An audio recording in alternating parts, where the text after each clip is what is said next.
இன்றைய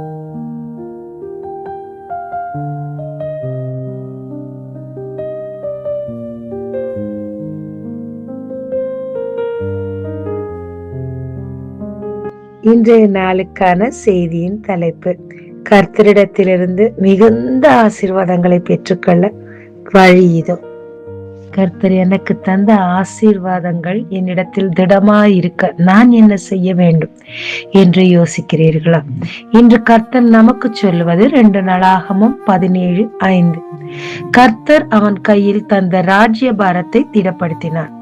யூதா கோத்திரத்தர் எல்லாரும் யோசபாத்திற்கு காணிக்கை கொண்டு வந்தார்கள். அவனுக்கு ஐஸ்வர்யமும் கனமும் மிகுதியாயிருந்தது. யோசபாத்தின் ராஜ்ய பாரத்தை தேவன் திடப்படுத்தி அவருக்கு ஐஸ்வர்யத்தையும் கனத்தையும் மிக மிக அதிகமாய் கொடுத்து மற்றவர்கள் அவருக்கு காணிக்கை கொண்டு வரும் அளவுக்கு கர்த்தர் அவரை உயர்த்தினாரே. அதற்கு காரணம்தான் என்ன? 2 காரணங்கள் இருந்தது.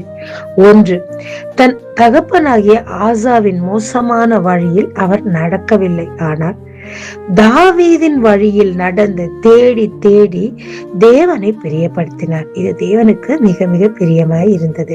2வதாக, அவர் கர்த்தருடைய வழிகளில் நடக்கணும் அப்படின்றதுக்காக அவர் இருதயத்தை மிக மிக உற்சாகப்படுத்தினார்.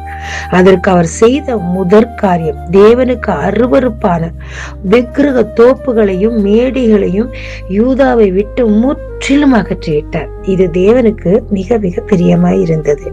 ஆமாங்க, தேவன் நமக்கு தந்த ஆசீர்வாதங்கள் நமக்கு திடப்படவும், ஐஸ்வர்யம், கனம், மேன்மை, உயர்வு எல்லாவற்றை கொடுத்து ஆசீர்வதிக்கவும் முதலில் கர்த்தருடைய வழிகளை, அவருக்கு பிரியமான வழி எதுவென்று தேடி அதன் பிரகாரம் நடக்கணுங்க.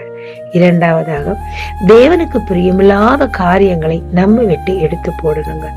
அப்படி இருக்கும்போது தேவனுடைய இருதயம் மகிழ்ந்து நம்மை அதிகமாய் ஆசீர்வதிப்பாருங்க. தேவனை இன்னும் இன்னும் தேடுவோம். தேவனிடத்திலிருந்து மிகுந்த ஆசீர்வாதங்களை பெற்று உற்சாகமாய் அவரை தேடி அவருக்காக வாழலாங்க. ஜெபிக்கலாமாங்க. கர்த்தாவே, உம் வழிகளை தேடவும், உமக்கு பிரியமானதை செய்யவும், உமக்கு பிரியமில்லாததை என்னை விட்டு விலக்கவும் எனக்கு ஒரு ஞான இருதயம், உணர்வுள்ள இருதயத்தை கொடுத்து நடத்துவீராக. இயேசு மூலம் ஜெபம் கேளும் பிதாவே, ஆமென்.